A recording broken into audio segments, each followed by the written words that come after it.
Alhamdulillah kami sekarang sedang berada di kuburan yang sedang viral sekarang di Nagari Sungai Asam bersama rombongan penyuluh agama dan Bapak KUA dari KUA Kecamatan 2 Kali 11 6 Lingkung.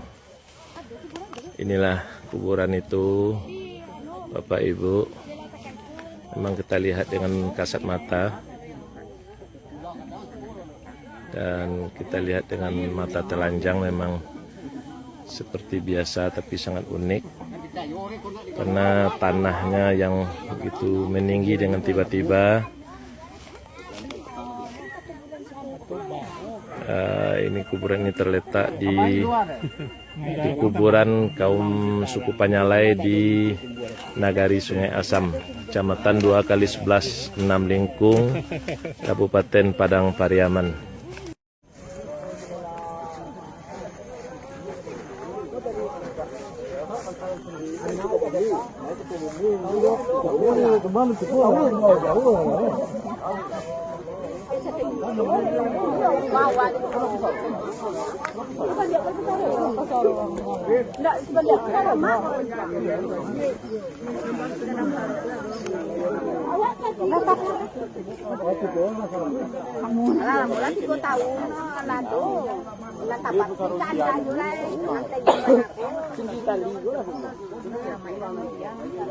Namanya hado jual.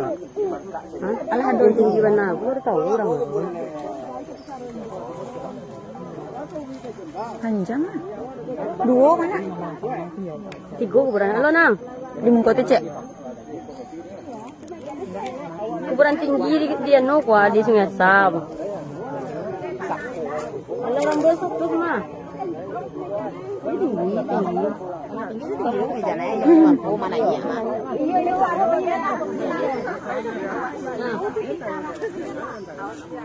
Yo.